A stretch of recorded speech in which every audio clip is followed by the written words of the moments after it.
E a cada bloco nós vamos então fazer uma parada para eles ajudarem e continuar com a gente na animação, né? A gente fica muito feliz com isso.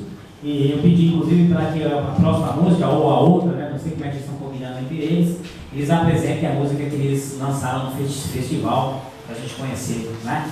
Se nós tivéssemos usado, a gente teria votado em vocês, né? Muito bem.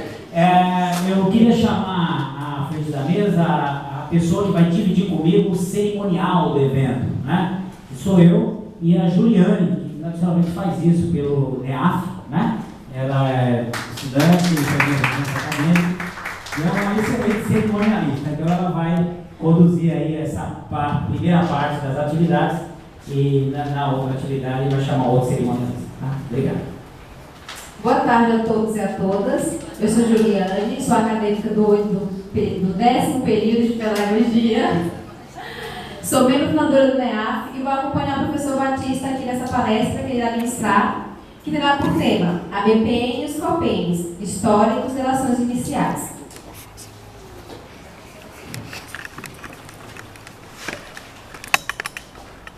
Fazer doações é horrível, né?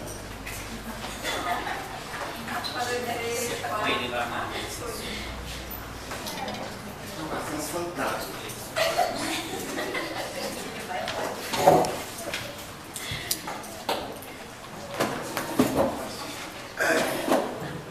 Boa tarde. Eu estava pensando, né, nesse evento, a gente podia ter chamado de Maratona Pré-Copene, ou até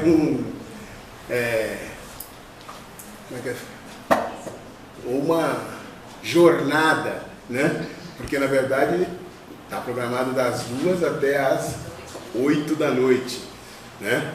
E quero dizer que essa ideia foi do professor Chico, mas uma ideia felicíssima, né? E nós nunca pensávamos que era possível a gente fazer uma coisa começando às 2, terminar às 10 e com esse público que está aqui. Mas, na verdade, o público já provou que, quando convocado, vem.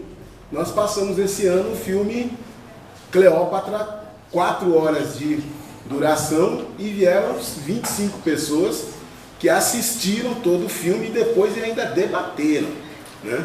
Então as pessoas estão dispostas a grandes desafios.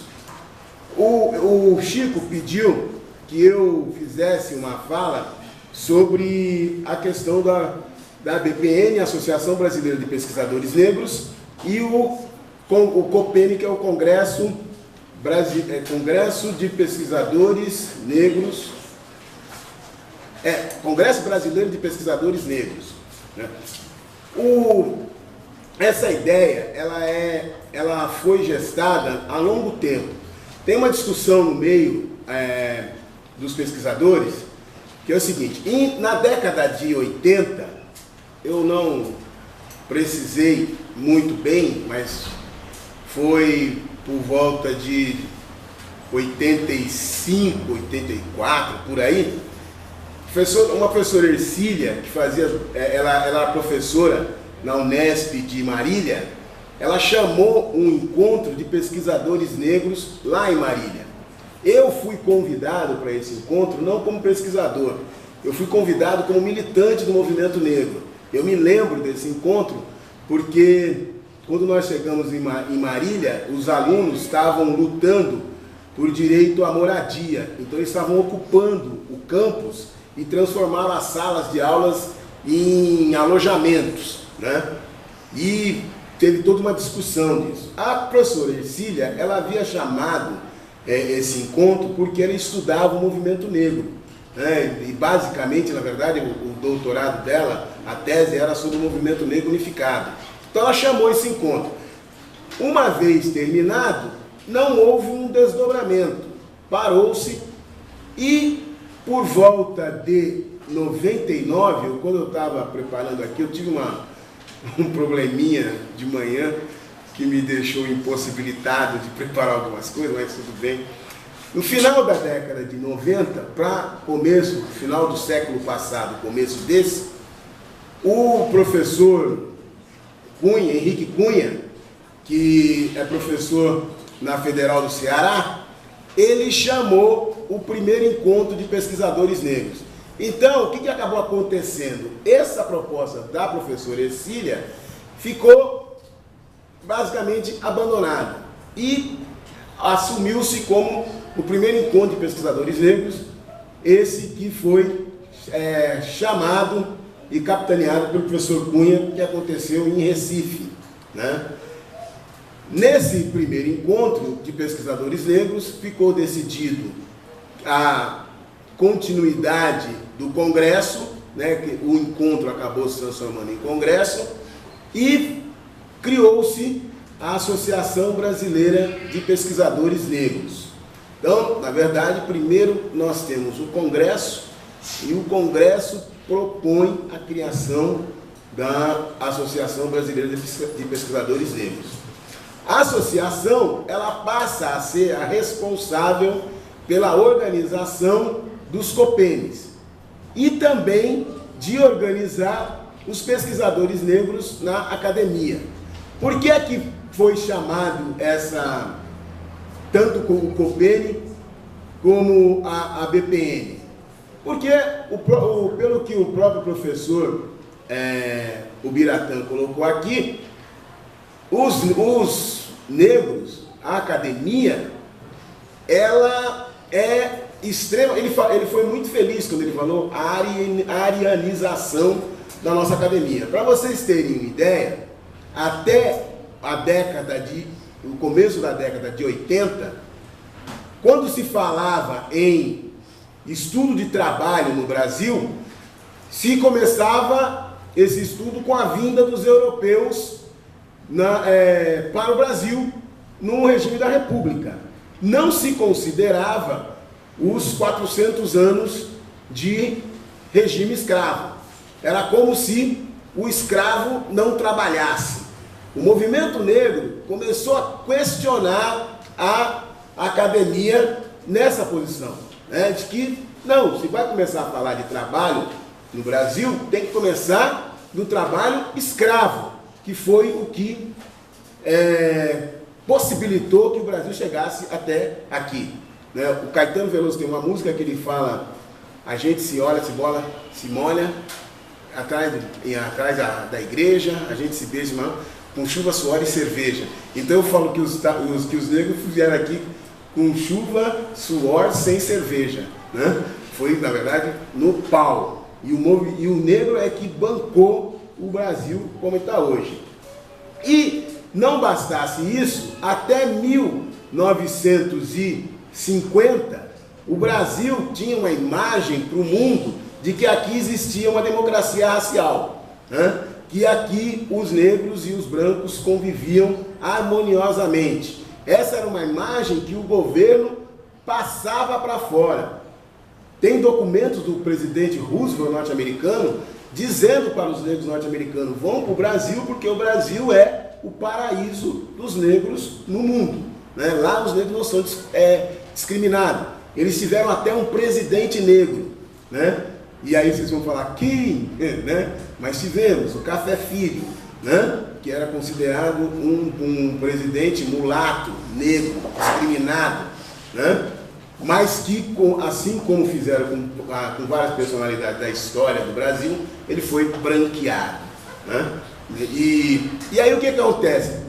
Com o fim da Segunda Guerra Mundial, a ONU faz um encontro mundial de pesquisadores negros, das várias áreas da humanidade, e eles fazem a seguinte proposta: será que existe no mundo um país em que não existe discriminação? Se existir esse país, vamos estudá-los e pegar o resultado dessa pesquisa e distribuir para os Estados Unidos, para a África do Sul e na Europa, como prova de que o racismo poderia ser superado. E tudo isso é feito devido ao drama que foi o Holocausto alemão na Segunda Guerra Mundial. Então o que acontece, obrigado? O que acontece? Até 1945, o racismo era ciência. E as pessoas não tinham nenhum prurido de se assumir racista, né? Eu sempre digo que enquanto estavam matando preto, matando índio, em nome do racismo, não teve problema. O problema surgiu quando o branco matou o branco, né? Em nome da raça. Aí, nesses encontros, tinha um brasileiro, gente do céu, esqueci o nome dele, mas daqui a pouco eu lembro, que ele propôs que o Brasil fosse esse país. Na verdade, nós disputamos com a Colômbia, que também tinha uma ideologia de democracia racial. E nós vencemos e foi feito, a ONU patrocinou uma grande pesquisa no Brasil, que pegou a zona norte, a região norte, a região sul-sudeste e a região sul. A região norte, nordeste, a norte eu acho que não entrou. Na região nordeste, foi feito por 2 americanos, um foi o Wagner. Ele fez essa pesquisa e chegou à conclusão de que, de fato, no Brasil havia democracia racial. Que na Bahia não tinha nenhum problema, que o negro, quando ele ascendia, casava com o branco, os brancos iam no candomblé, o negro ia na igreja católica, os brancos frequentavam as festas negras e os negros frequentavam a festa branca, e não tinha problema nenhum, e que no Brasil, de fato, você não tinha um racismo aqui. Enquanto que no sul e sudeste, a pesquisa que foi coordenada pelo professor Roger Bastide e o Florestan Fernandes, que nesse ano até faz 50 anos que o Florestan Fernandes lançou o livro a Integração do Negro na Sociedade de Classe, e 330 anos da morte do Roger Bastide. Eles fizeram a pesquisa e qual foi a surpresa? No meio da pesquisa, eles começaram a perceber de que não havia uma democracia racial e que as relações não eram tão boas. E aí o que eles fazem? Eles pedem uma prorrogação da pesquisa, continuam. Para vocês entenderem, quem participou dessa pesquisa foi o professor Fernando Henrique Cardoso, Ottaviani, alguns deles, né? E aí eles terminam a pesquisa e dizem que no Brasil não havia democracia racial. E o que nós tínhamos no Brasil, foi o Florestan que cria essa frase, era um preconceito de ter preconceito. O branco não assume que tem racismo e, ao não assumir, o negro não tinha condição de lutar contra o racismo, né? A Lília Schwartz vai colocar que o que nós temos no Brasil é um preconceito retroativo, né? Diante disso, o movimento negro passa a lutar e a denunciar e influenciar a academia. Isso começa no final da década de 70 para o início da década de 80. Nesse período todo, o que vai acontecer? Um movimento de militantes do movimento negro que começam a entrar na universidade. Num primeiro momento, o militante do movimento negro não vinha para a universidade. O argumento que se tinha era: a universidade é branca, racista, não é espaço para nós. Então, muitos negros que estavam na universidade saíram da universidade contestando essa posição.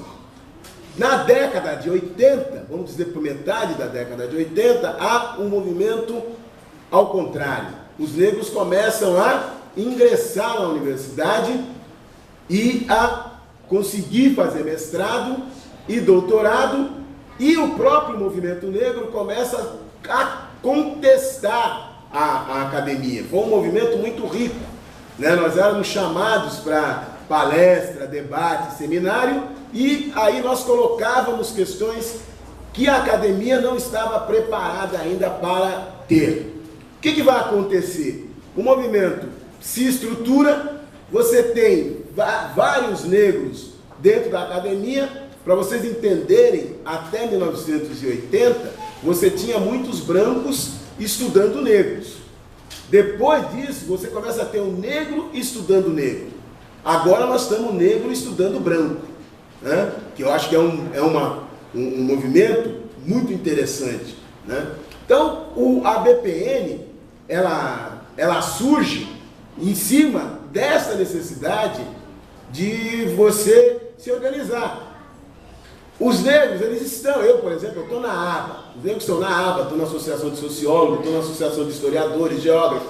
E lá você tem que brigar, você tem que, às vezes, conquistar um espaço a duras penas para poder discutir a questão racial. Então, como nesse meio nós não podemos dominar, até porque nesses meios é para você discutir toda a sociedade.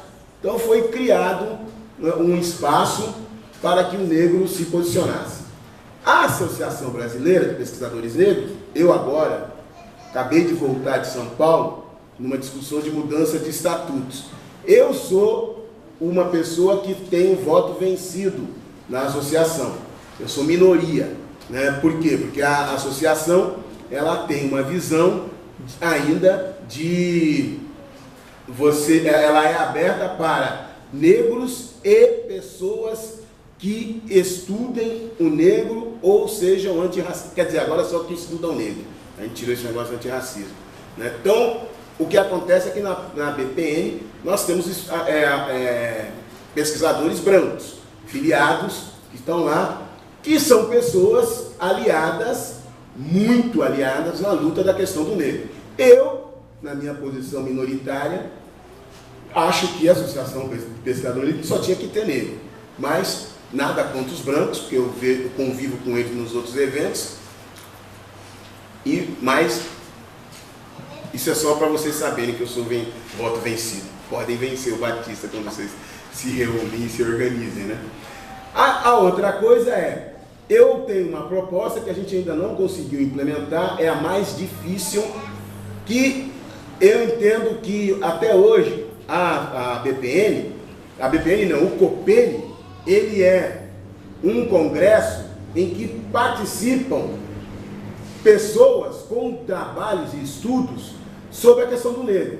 Isso fez com que hoje o COPENI só tenha ciências humanas.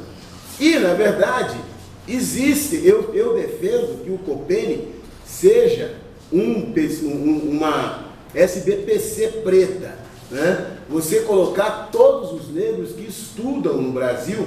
Nós temos na Unicamp um professor de Química que ele é o 5º ou 4º mais citado no mundo em trabalhos de Química. E ele está lá, ele é negro, ele não pode vir no COPENI porque o COPENI só quer quem estuda negro, ele não estuda negro, né? De Química. Nós temos um professor na Politécnica de São Paulo, negro, extremamente capacitado, fez o seu doutorado nos Estados Unidos, também não vem no COPENI, por quê? Porque ele não estuda preto, ele estuda questões de mecânica, etc. Nós temos cardiologista, nós temos arquitetos negros com grandes capacidades que não participam do COPENI porque eles não estudam a questão racial. E então, essa é uma discussão que ela está caminhando. É óbvio que talvez, quem sabe, né? Óbvio não, talvez, quem sabe, no próximo congresso a gente consiga ampliar. Nós já conseguimos agora a questão médica, mas por enquanto só está vindo o pessoal da saúde que tem pesquisa voltada para a questão racial, mas há um avanço muito grande, né? Com o COPENI e com a BPN, nós tivemos grandes conquistas. Eu queria só dizer para vocês que hoje o CNPq respeita o COPENI. O COPENI, ele recebe verba do governo federal nas suas organizações. Por quê? Porque ele tem uma quantidade de doutores que é muito razoável, né? Todos os presidentes e diretores da BPN são doutores, né? A BPN, ela tem por volta de 5.000 filiados no Brasil todo, né? Ela está ampliando essa sua capacidade. Esse ano a gente está indo no Pará, não é à toa, porque o ano passado o congresso foi em Santa Catarina, né? E nós passamos por uma coisa assim, foi terrível, né? Porque vocês imaginam fazer um congresso com 0 grau, 1 grau, um frio que, meu Deus, ninguém aguentava. Então todo mundo queria ir para o calor. Então, na verdade, a gente queria ir ou para Manaus ou para Belém, para sair do trauma do frio que foi o Sul, né? Agora mesmo, em São Paulo, a menina do Rio Grande do Sul estava me dizendo que ela vai defender que o próximo copeiro seja no Rio Grande do Sul, e eu disse que eu vou lutar contra, porque a gente ainda está traumatizado por Florianópolis, que é muito frio, e preto não foi usado, não foi criado para frio, preto foi criado para calor, né? Eu, quando eu estou no frio, eu fico branco, né? Que é uma coisa horrível, né? Coça, fica uma coisa terrível, né? Mas isso é só um folclore para vocês, e já fui avisado que o meu tempo se esvaiu. E aí eu queria agradecer a vocês. Obrigado. Após a exposição, nós vamos abrir agora para debates, comentários, perguntas acerca da BPM e do COPEN, desses e outros que o professor acabou de explanar aqui. Quem gostaria de começar?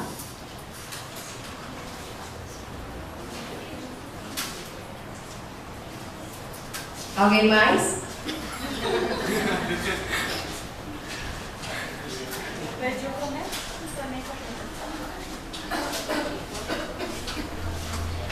Então, pelo visto, ficou tudo bem claro, tudo bem explicado, nenhuma dúvida, nenhum comentário. Vamos dar sequência, então, à nossa programação. Gostaria de chamar o professor Francisco para dar continuidade.